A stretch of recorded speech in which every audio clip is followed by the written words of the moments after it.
Good afternoon, and welcome to the Garden of Grace devotion.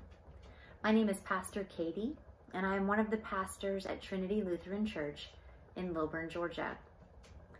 This afternoon, I'm bringing you the special fireside chat installment of the Garden of Grace devotion. As it is only a few days before Christmas, today I thought that I would share a story with you, a special story that is set in a little Russian village on Christmas Eve. The name of the story is Papa Panov's Special Christmas, and it was written by Leo Tolstoy. It was Christmas Eve, and although it was still afternoon, lights had begun to appear in the shops and houses of the little Russian village, for the short winter day was nearly over. Excited children scurried indoors, and now only muffled sounds of chatter and laughter escaped from closed shutters. Old Papa Panov, the village shoemaker, stepped outside his shop to take one last look around. The sounds of happiness, the bright lights, and the faint but delicious smells of cooking for Christmas reminded him of past Christmas times when his wife had still been alive and his children were little. Now they had gone. His usually cheerful face, with the little laughter wrinkles behind the round steel spectacles, looked sad now. But he went back indoors. With a firm step, he put up the shutters and set a pot of coffee to heat on the charcoal stove. Then, with a sigh, he settled in his big armchair.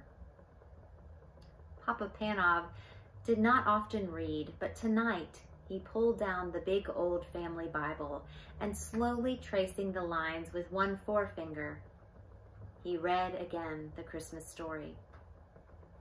He read how Mary and Joseph, tired by their journey to Bethlehem, found no room for them at the inn, so that Mary's little baby was born in the cowshed.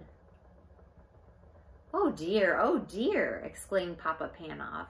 "If only they had come here, I would have given them my bed, and I could have covered the baby with my patchwork quilt to keep him warm."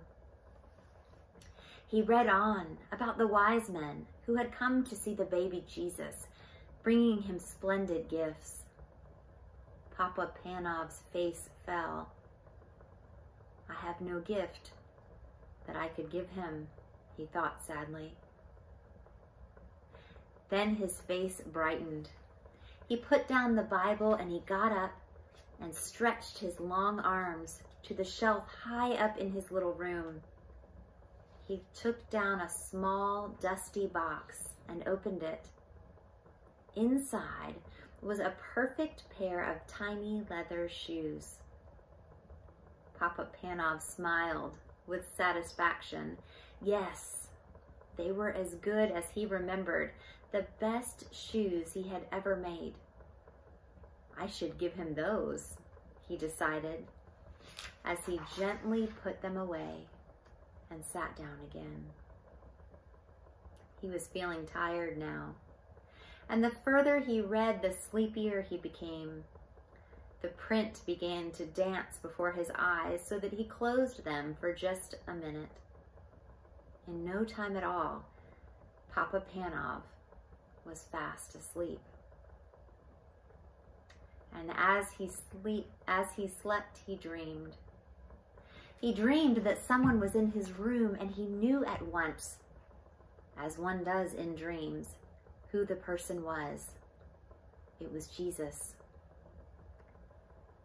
"You have been wishing that you could see me, Papa Panov," Jesus kindly said.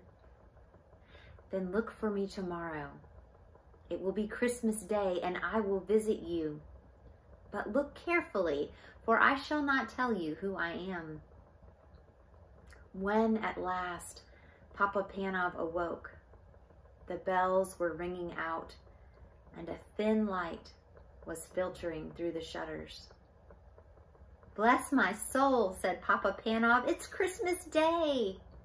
He stood up and stretched himself, for he was rather stiff. Then his face filled with happiness as he remembered his dream. This would be a very special Christmas after all, for Jesus was coming to visit him. How would he look? Would he be a little baby, as at the first Christmas? Would he be a grown man, a carpenter, or the great king that he is, God's son? Papa Panov must watch carefully the whole day through so that he would recognize him however he came. Papa Panov put on a special pot of coffee for his Christmas breakfast. He took down the shutters and he looked out the window. The street was deserted. No one was stirring yet. No one except the road sweeper. The man looked as miserable and as dirty as ever. And well he might. Whoever wanted to work on Christmas Day, thought Papa Panov. And in the raw cold and bitter freezing mist of such a morning, Papa Panov opened the shop door, letting in a thin stream of cold air. "Come in," he shouted across the street cheerily. "Come in and have some hot coffee to keep out the cold." The sweeper looked up, scarcely able to believe his ears. He was only too glad to put down his broom and come into the warm room. His old clothes steamed gently in the heat of the stove, and he clasped both red hands around the comforting warm mug as he drank. Papa Panov watched him with satisfaction, but every now and then his eyes strayed to the window. It would never do to miss his special visitor. "Expecting someone?" the sweeper asked at last. So Papa Panov told him about his dream.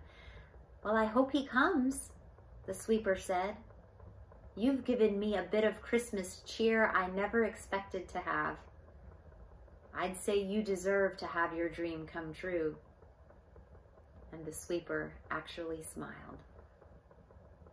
When he had gone, Papa Panov put on cabbage soup for his dinner. Then he went to the door again, scanning the street. He saw no one. But he was mistaken. Someone was coming. The girl walked so slowly and quietly that it was a while before he noticed her. She looked very tired and she was carrying something, and as she drew nearer, he could see that it was a baby, wrapped in a thin shawl. There was such sadness in her face, and in the pinched little face of the baby, that Papa Panov's heart went out to them. "Won't you come in?" he called, stepping outside to meet them. "You both need a warm by the fire and a rest." The young mother let him shepherd her indoors, and to the comfort of the armchair, she gave a big sigh of relief. "I'll warm some milk for the baby," Papa Panov said. "I've had children of my own. I can feed her for you." He took the milk from the stove and carefully fed the baby from a spoon, warming her tiny feet by the stove at the same time. "She needs shoes," the cobbler said, but the girl replied, "I can't afford shoes. I've got no husband to bring home money. I'm on my way to the next village to get work." A sudden thought flashed through Papa Panov's mind. He remembered the little shoes he had looked at last night. But he had been keeping those for Jesus. He looked again at the cold little feet and he made up his mind. "Try these on her," he said, handing the baby and the shoes to the mother. The beautiful little shoes were a perfect fit. The girl smiled happily, and the baby gurgled with pleasure.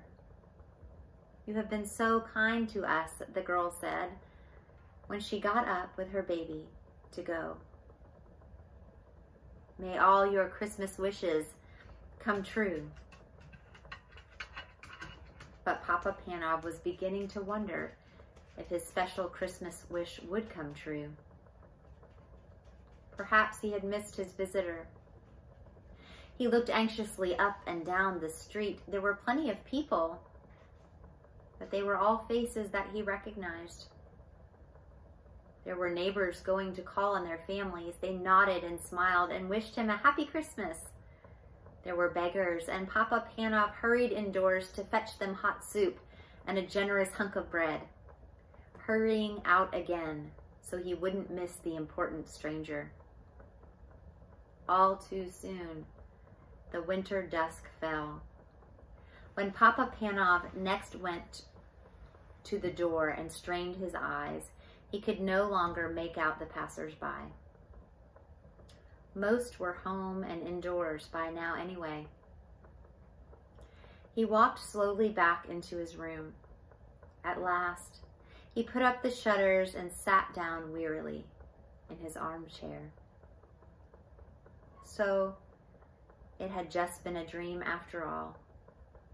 Jesus had not come, he thought. Then, all at once, he knew he was no longer alone in the room. This was not a dream, for he was wide awake. At first, he seemed to see before his eyes the long stream of people who had come to him that day. He saw again the old road sweeper, the young mother, and her baby, and the beggars he had fed. As they passed, each whispered, "Didn't you see me, Papa Panov?" "Who are you?" he called out to each one, bewildered. Then another voice answered him.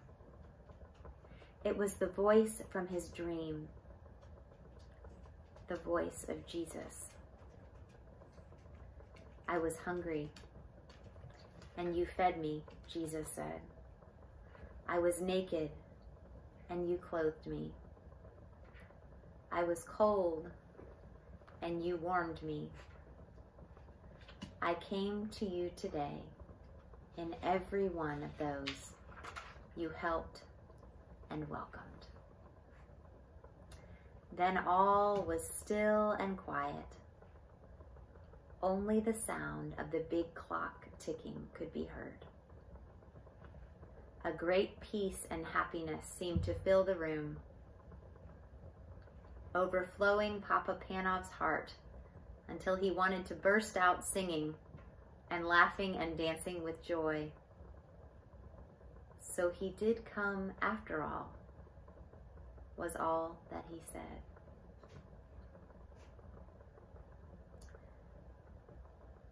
This special Christmas story reminds us to care for others, to look for the face of Christ in those around us, in those that we see, in those that we meet, in those that we seek to serve. Thank you for joining me for this fireside chat version of the Garden of Grace devotion. God's peace be with you.